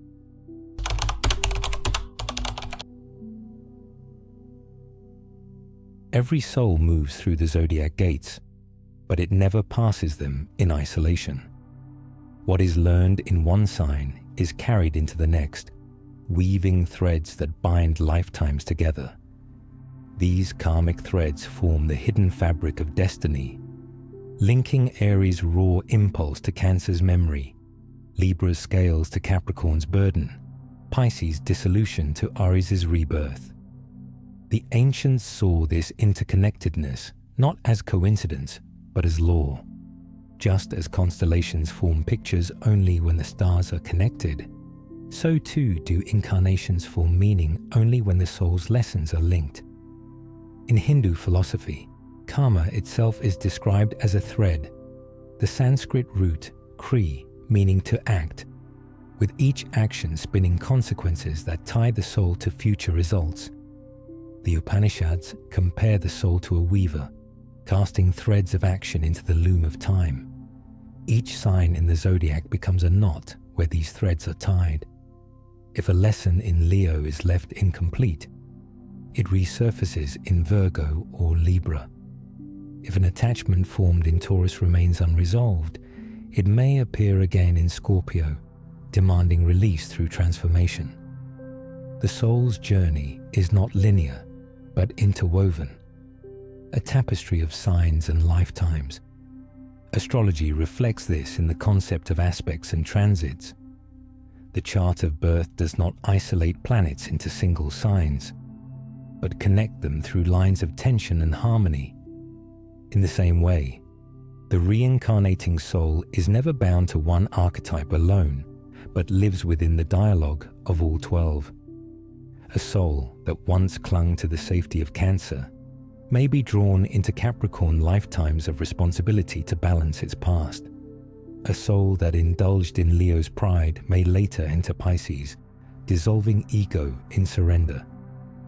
These polarities reveal the karmic threads, stretching across lifetimes to ensure balance is eventually restored.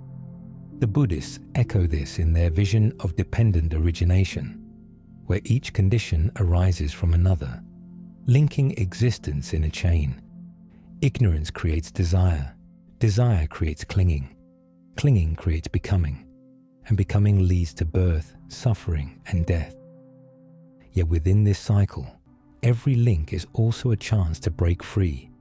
In the same way, every sign is not only a karmic repetition, but also an opportunity.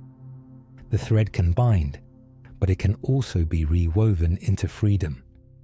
The Gnostics took this further, warning that the zodiac itself could become a web of fate spun by the archons.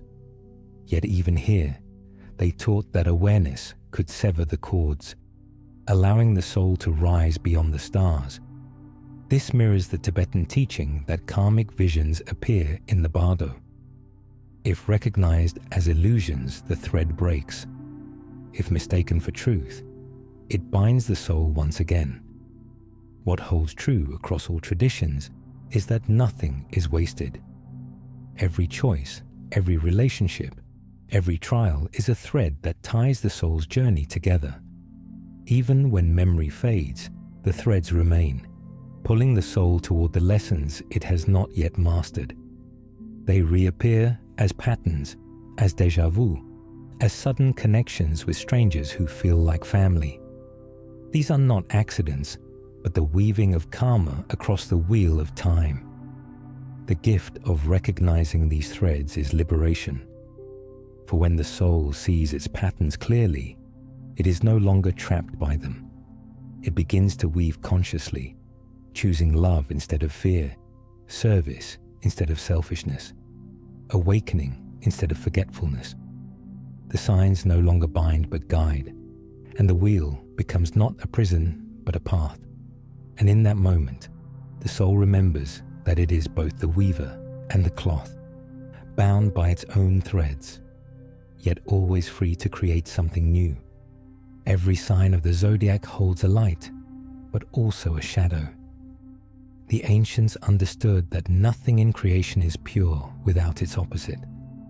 The same fire that gives life can consume. The same water that nourishes can drown. In the same way, each gate the soul passes through in its journey of reincarnation holds a hidden danger, a distortion of its true gift. To ignore this truth is to be bound by it. To face it is to transform. Aries, the first spark of life, ignites courage and new beginnings. Yet its shadow is violence, impulsivity, and the endless hunger for conquest. A soul caught here may reincarnate in lifetimes of battle and restlessness, never learning patience. Taurus grounds the soul in embodiment and the beauty of matter. But its shadow is greed, clinging to possessions and desires until the soul forgets that spirit is more than flesh. Gemini brings communication and the joy of discovery, but its shadow is deception, scattered thought, and the inability to commit to truth. The soul trapped here becomes a trickster to itself, forever lost in mirrors. Cancer teaches belonging, roots, and the depth of emotion. Yet its shadow is attachment, smothering love, and the inability to release the past. Families become chains, and lifetimes repeat, as the soul clings to wounds it refuses to heal. Leo shines with the fire of creativity and individuality, yet its shadow is pride, vanity, and the thirst for recognition. Souls may rise to power, but fall into cycles of arrogance and downfall until humility is learned. Virgo purifies and serves, but its shadow is obsession, perfectionism, and criticism. Here, the soul can become lost in endless fault-finding, mistaking control for service. Libra brings harmony and justice, yet its shadow is indecision, compromise without integrity, and the inability to face conflict. The scales tilt endlessly, never balanced, binding the soul in lifetimes of half-lived truths. Scorpio transforms through shadow, death, and rebirth, but its own shadow is obsession, manipulation, and the misuse of power. Here, the soul may incarnate in cycles of betrayal and vengeance until it finally faces its own darkness with courage. Sagittarius quests for truth and expansion, but its shadow is fanaticism, arrogance, and escapism. The seeker becomes the zealot, the traveler who never arrives, lost in lifetimes of preaching without living wisdom. Capricorn builds mastery and endurance, yet its shadow is rigidity, cold ambition, and domination. The mountain becomes a prison rather than a path, and the soul is bound in cycles of labor without joy. Aquarius awakens collective vision, yet its shadow is detachment, ideology, and the sacrifice of humanity in the name of progress. Souls here may reincarnate as revolutionaries who replace one cage with another, until compassion tempers vision. Pisces dissolves boundaries and returns the soul to source, but its shadow is delusion, addiction, and escape. The waters that could free instead drown, and the soul flees life instead of embracing it. These shadows are not punishments, but teachers. They are the unlearned side of each gift, the half of the lesson that remains hidden until it is faced. The ancients warned that to walk through the zodiac without awareness was to stumble again and again into shadow, reincarnating until the truth of each sign was balanced. Yet when the soul begins to see, when it accepts both light and shadow as sacred, the cycle changes. The gates no longer bind through distortion, but open into transformation. For every shadow, when embraced, becomes the path to its own light. If every sign holds a shadow, it is because each also carries a gift. The ancients believed that the zodiac was not a chain meant to enslave the soul, but a path meant to awaken it. Every gate the soul passes through offers a key, a blessing hidden in its trials. To understand the gifts of the 12 gates is to see that reincarnation is not punishment, but a curriculum of light. Aries, the beginning of the wheel, offers the gift of courage. It teaches the soul how to leap into life, to ignite the fire of existence, to say yes to incarnation itself. Without Aries, there is no spark. Taurus bestows stability and the wisdom of embodiment. It reminds the soul that the material world is not illusion to be despised, but a sacred temple. In Taurus, the soul learns to cherish beauty, to honor the earth, to find spirit in matter. Gemini brings the gift of connection. It opens the doorway of language and thought, allowing souls to mirror themselves in each other. Its true gift is curiosity, the recognition that wisdom grows through dialogue and discovery. Cancer offers belonging. Its waters remind the soul of the power of family, ancestry, and emotional bonds. The gift here is love as nurture, the ability to care and to be cared for, to feel rooted even in the impermanence of incarnation. Leo burns with the gift of creative fire. It gives the soul sovereignty, the confidence to shine its unique light into the world. Its true blessing is not pride, but joy, the realization that creation itself is a divine act. Virgo gives the gift of service. It teaches purification not as denial, but as devotion. In Virgo, the smallest act becomes sacred, and attention to detail becomes a form of prayer. Libra bestows the gift of balance. It reveals harmony not as avoidance of conflict, but as justice and truth. Its blessing is relationship, the recognition that every soul is a mirror and that love freely given restores cosmic order. Scorpio gives the soul transformation.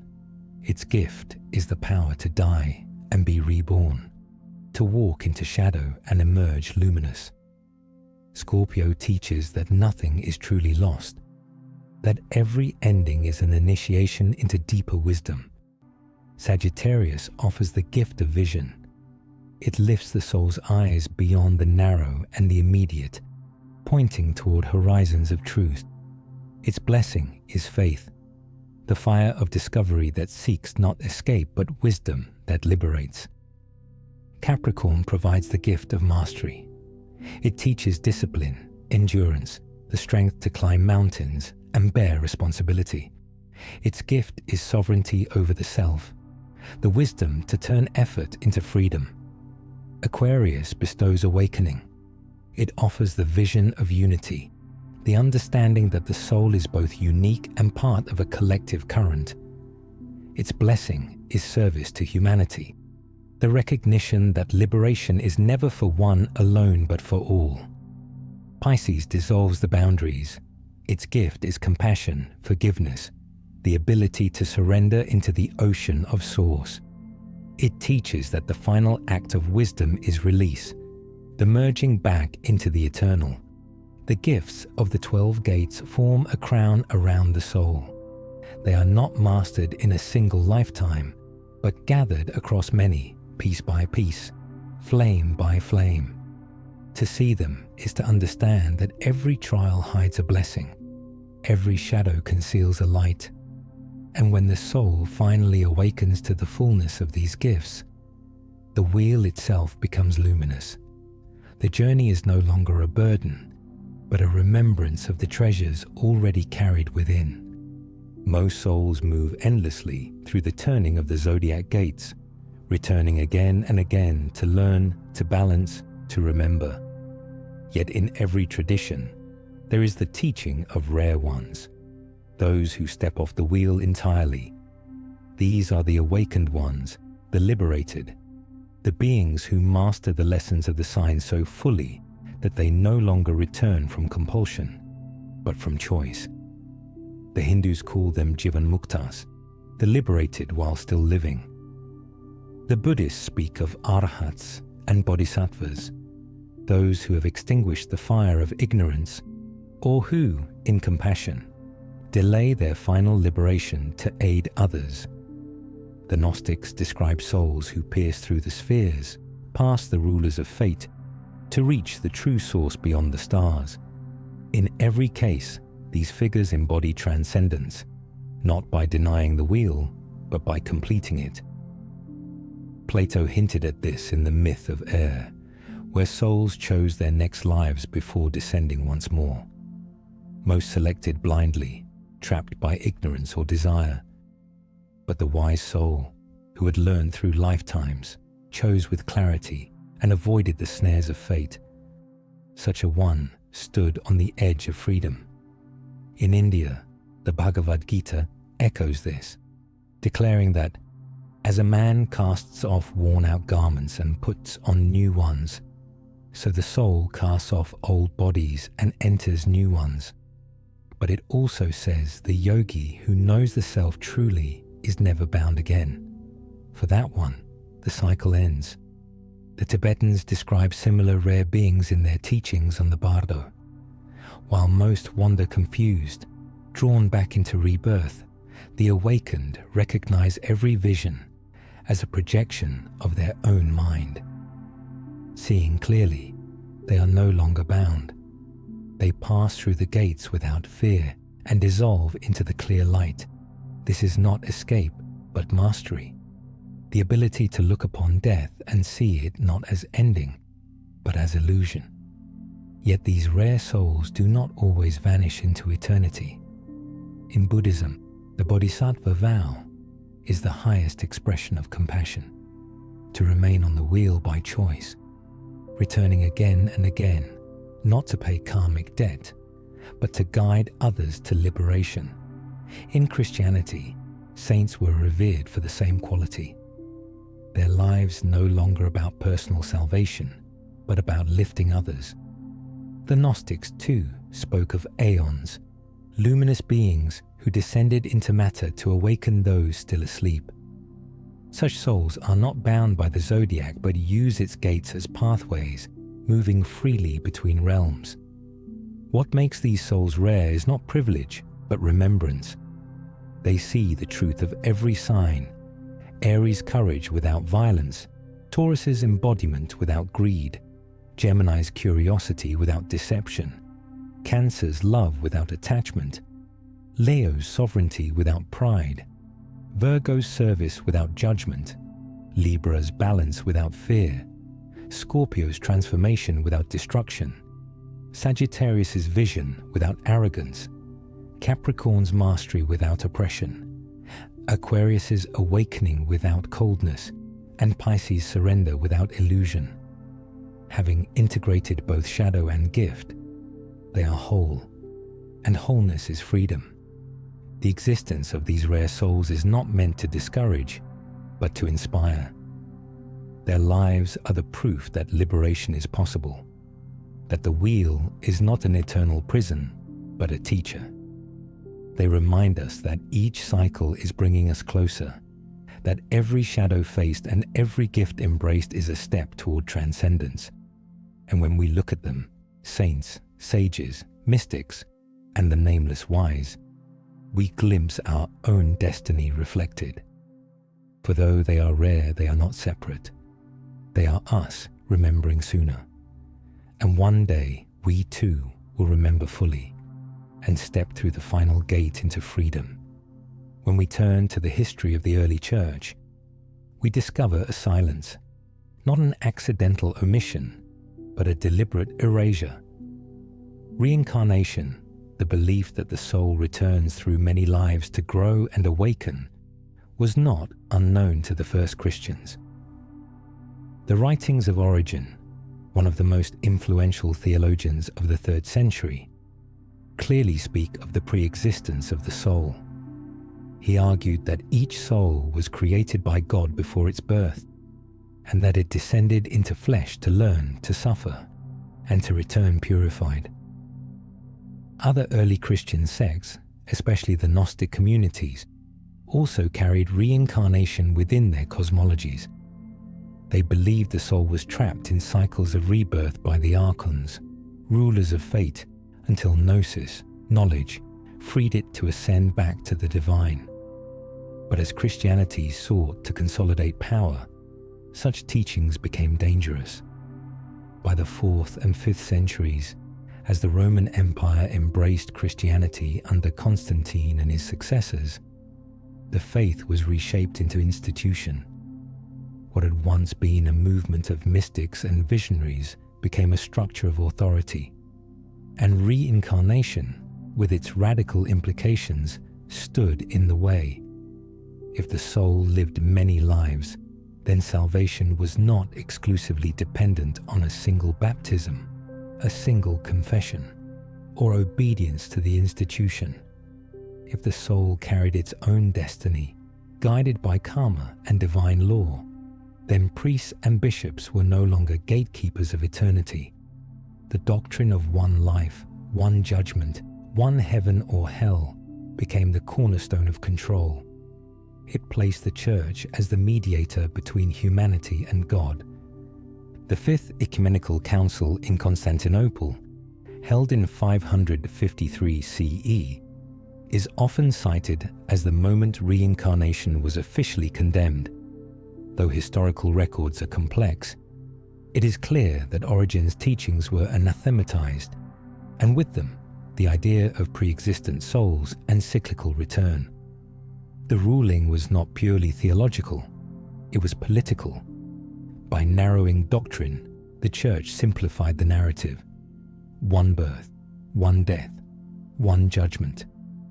This stripped away nuance, but it also concentrated authority.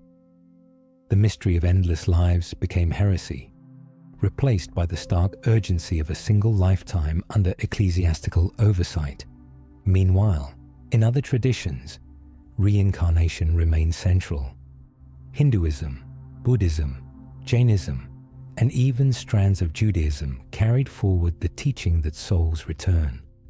The Kabbalistic concept of Gilgul, the rolling of souls, describes reincarnation as a means of rectification. But in the West, under Christian dominance, the doctrine was buried. What had once been whispered by the early mystics was silenced, leaving only traces in esoteric circles, in hidden manuscripts, and in the secret teachings of mystic orders. The erasure was successful in reshaping collective imagination. For centuries, millions came to believe they lived only once, and that eternity hinged upon a single lifetime's choices. Yet the soul itself did not forget. Stories of children recalling past lives, visions of mystics, and the persistence of reincarnation in folk traditions all testify that the truth could not be fully extinguished. The stars, the zodiac, and the wisdom of older traditions still carried the memory forward, waiting for it to be remembered again. The suppression of reincarnation was not merely about theology, but about power. To remove it was to bind humanity to fear, to obedience, to urgency controlled by the Church. But the soul's journey cannot be erased by decree. The wheel turns whether or not doctrine acknowledges it.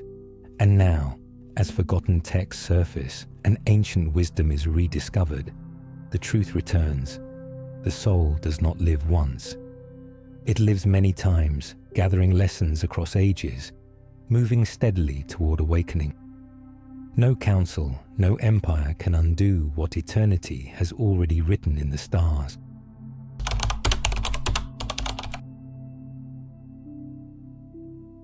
Beyond the familiar 12 signs of the zodiac, whispered of in temples and hidden in manuscripts, there lies a forgotten 13th gate.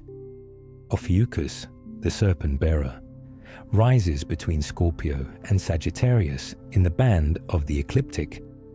Astronomers know it as one of the constellations the sun passes through each year, but astrologers of later ages left it out of the common zodiac.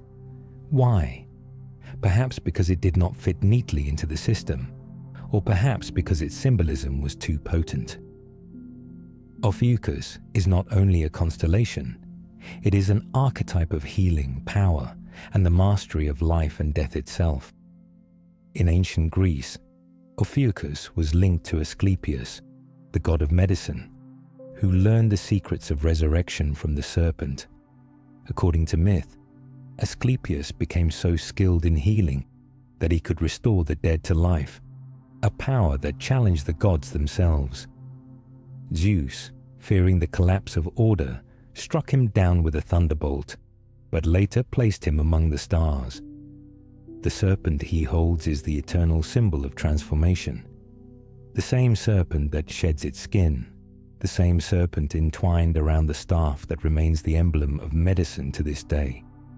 Ophiuchus thus became not just a constellation, but a hidden gate, the one who dares to hold the serpent of knowledge, life and death. In esoteric traditions, the serpent is always double-edged. In Eden, it was the bringer of forbidden knowledge. In Kundalini Yoga, it is the coiled energy rising through the chakras toward awakening. In Gnostic texts, it is the revealer of truth that frees the soul from the prison of the archons. To place Ophiuchus into the zodiac is to admit a 13th mystery, a hidden passage that does not merely cycle between birth and death, but hints at mastery over them. This was perhaps too radical for orthodox astrologers. 12 was neat, harmonious, divisible into seasons and elements. 13 was disruptive, mystical, a reminder that no system is complete. Some modern astrologers who reintegrate Ophiuchus describe it as the sign of the wounded healer, the one who learns transcendence through suffering. Others see it as a gate of initiation, where the soul confronts not only its karma, but the power to transmute it. positioned between Scorpio, the sign of death and transformation, and Sagittarius, the sign of vision and quest. Ophiuchus occupies a threshold. It is the bridge between shadow and wisdom, the alchemy that turns poison into medicine. The ancients may have whispered of this gate in mystery schools, leaving hints rather than doctrine. The 13th sign breaks the cycle, suggesting not endless return, but the possibility of stepping beyond. In this sense, Ophiuchus mirrors the rare souls who transcend the wheel, offering a hidden door to liberation.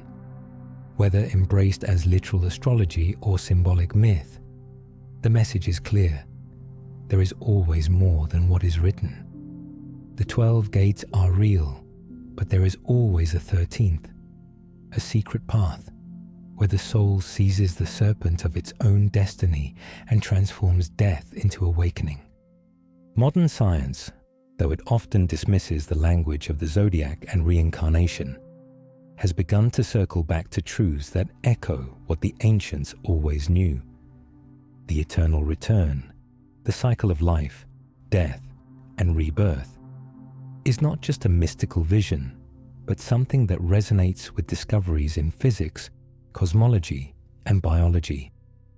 The universe itself appears to move in patterns of recurrence. Stars are born, burn brightly, collapse, and scatter their matter into the cosmos, seeding new stars and new worlds. Galaxies spin, collapse, and reform.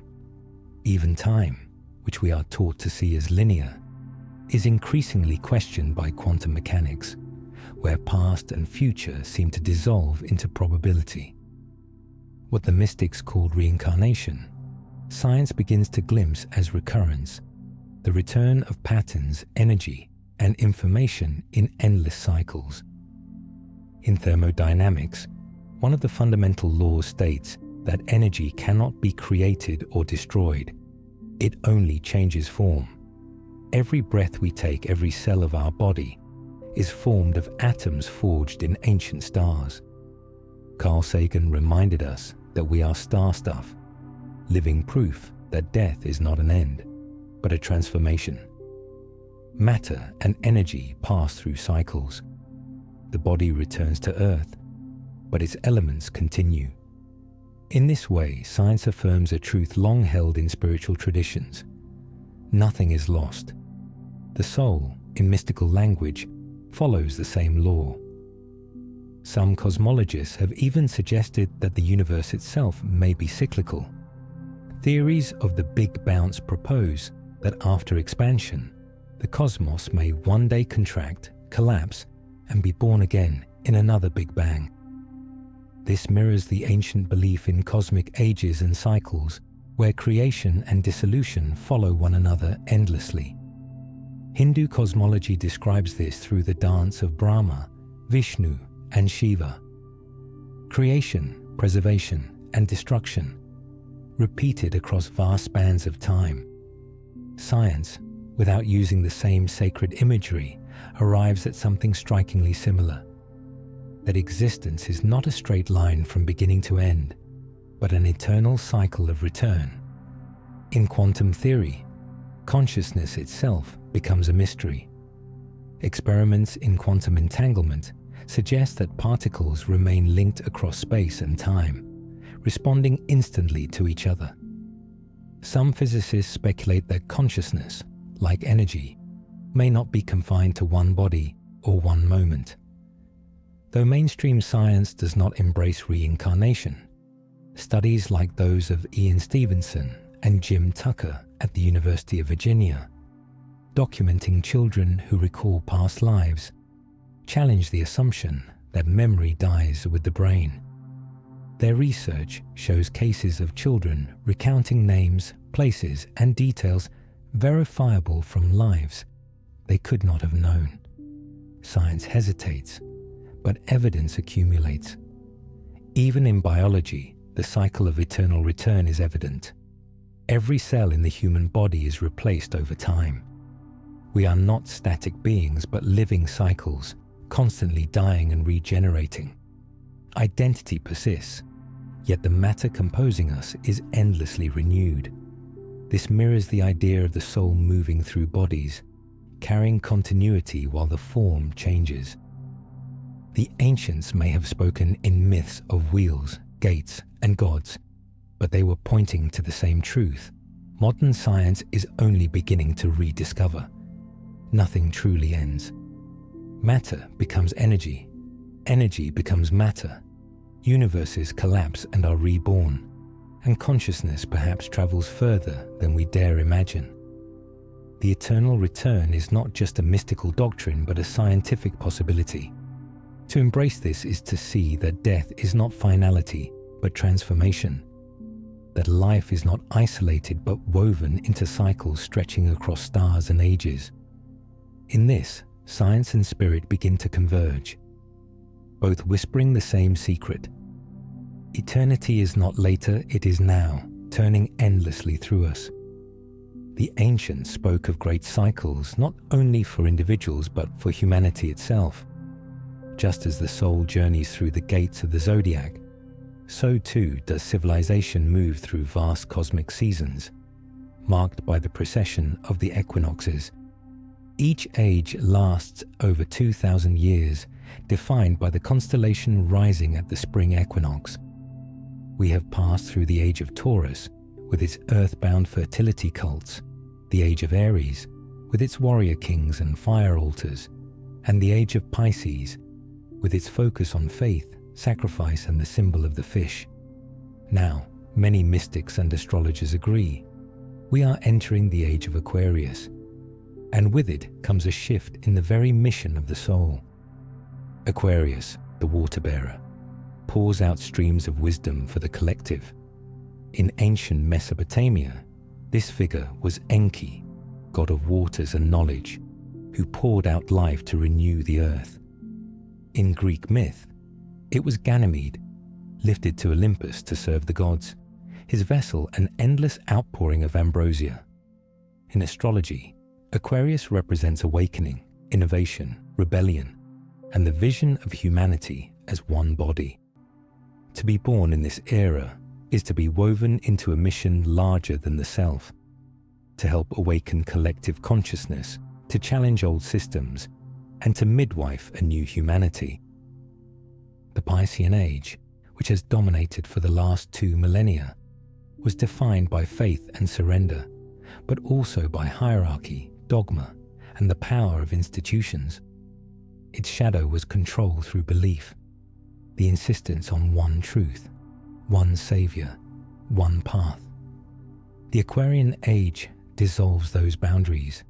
It brings decentralization, technology, and networks that connect across the globe. Just as the water bearer pours into many vessels, so too does truth pour into many souls. The mission of this new age is not blind faith, but awakened participation. In Hindu cosmology, time itself is cyclical, divided into great yugas, each with its own character. Some believe we are moving into a transition within these cosmic epochs, where the veil of ignorance thins and humanity is invited to remember. The Aquarian vibration resonates with this shift, offering the possibility of collective awakening. In Buddhism, this parallels the Bodhisattva ideal. In an age of great suffering, many souls choose to incarnate not for themselves alone, but to help others awaken. Yet the Aquarian age is not without trials. Its shadow is detachment, cold logic, and the temptation to reduce humanity to systems, numbers, and ideologies. Technology, if not tempered by compassion, can enslave rather than liberate. The soul's mission in this age is to balance innovation with love, progress with wisdom, freedom with responsibility. Each soul is called to remember that unity does not mean uniformity, and awakening is not escape from the world, but deeper engagement with it. The Aquarian age asks us to live differently. It asks us to see ourselves not as isolated beings struggling alone, but as parts of a greater whole. The souls incarnating now often carry missions of teaching, healing, disrupting old structures, and weaving communities of light. Their work is not to repeat the patterns of Pisces, but to birth something new. The wheel turns, and with it, humanity itself stands at a new gate. The Aquarian age is not simply a backdrop to individual reincarnation. It is the stage upon which new missions unfold. To be alive now is to be part of this great shift, to carry not only personal karma, but collective destiny. The water is being poured, the vessel tipped, and the souls of this age are here to drink, to share, and to awaken. When we look to the stars, we are not gazing outward into cold, empty space. We are gazing inward into the eternal memory of the soul. The ancients taught that the zodiac was not merely a wheel of constellations, but a living blueprint, a mirror that reflects the potential currents of your destiny, etched in light across the heavens long before you were born. Every sign, every planet, every alignment whispers a story. And though no chart can bind the infinite nature of your spirit, these celestial signatures sketch out the themes, the struggles, and the gifts that shape your incarnation. Your zodiacal destiny is not a prison. It is a compass. Astrology, at its deepest root, was never meant to predict the mundane or trap you in fatalistic chains. Instead, it was designed to reveal the patterns of the soul, to show you the karmic threads you carry from other lives, the lessons you are destined to revisit, and the doors of opportunity waiting for you if you choose to walk through them. Pause here. Think of how, in your own life, certain themes seem to repeat. Relationships, struggles, talents, fears. These are not accidents. They are echoes of an ongoing story. A story written across lifetimes. A story that the zodiac helps you remember. The planets move as they always have, yet their cycles mark profound moments of awakening. Saturn returns to the same position it held when you were born, every 29 years, calling you to confront responsibility, truth, and maturity. Pluto sweeps through the generations, breaking down entire structures of society, forcing rebirth from the ashes. The North Node and South Node, those invisible points of lunar orbit, reveal the karmic debt of your past and the soul's mission you must embrace now. Each of these alignments forms part of your unique celestial fingerprint. And yet, destiny is never static. The stars incline, but they do not compel. This was the wisdom of Ptolemy, echoed by sages across cultures. You are not shackled to your chart. You are invited by it. The zodiac offers a framework, a symbolic language for understanding yourself, but the choice of how you embody those energies is always yours. Free will breathes life into the pattern, and consciousness determines whether you repeat cycles unconsciously or rise above them with clarity. In the Aquarian age, more people are awakening to this truth. Astrology is no longer seen as superstition, but as a bridge between cosmic order and human freedom. Modern research into archetypes and psychology echoes what mystics have always known. Your birth moment encodes archetypal energies that resonate with your psyche.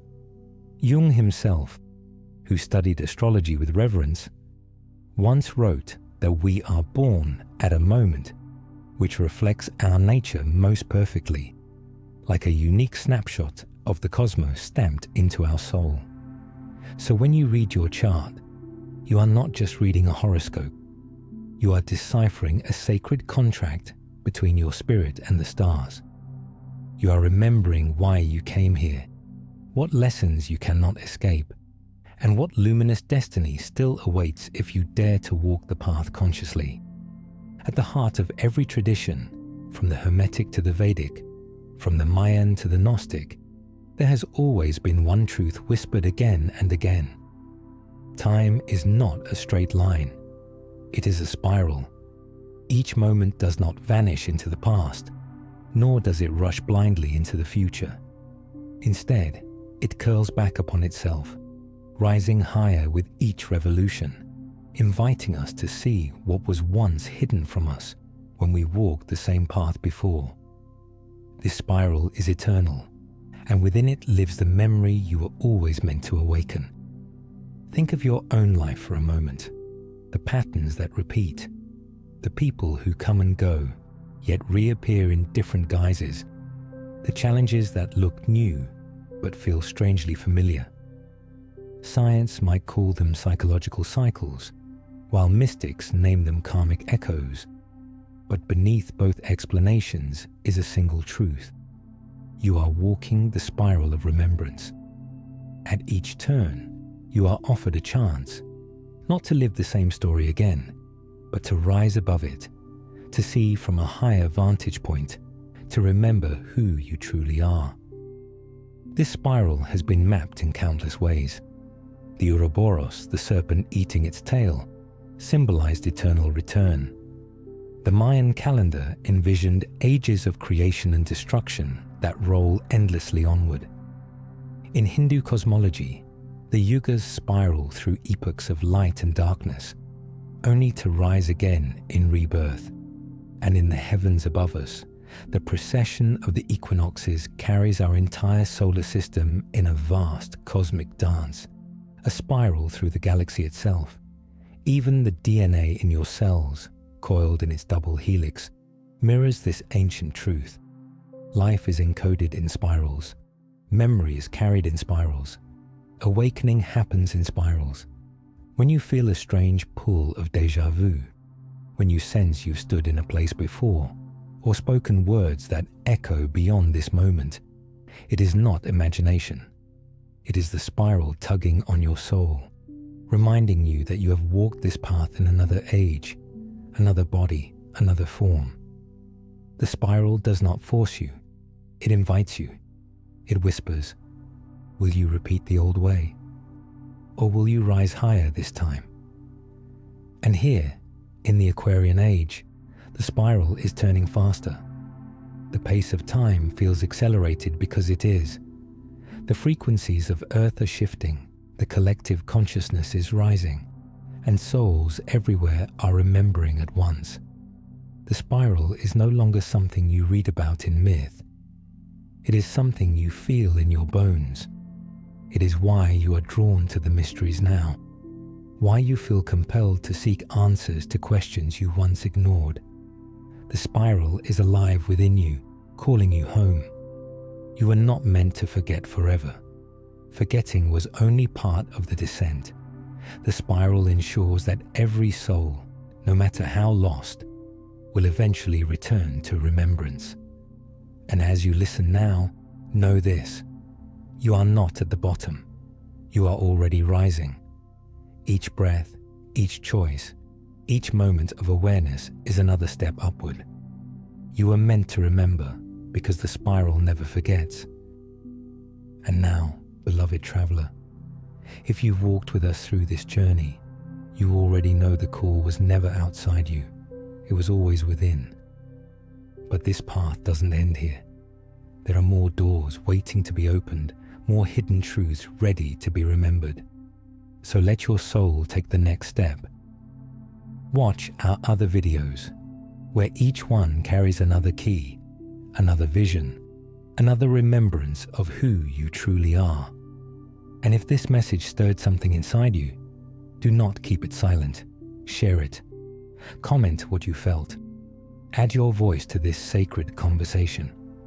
For every soul that speaks, another awakens. Subscribe so you never miss the unfolding.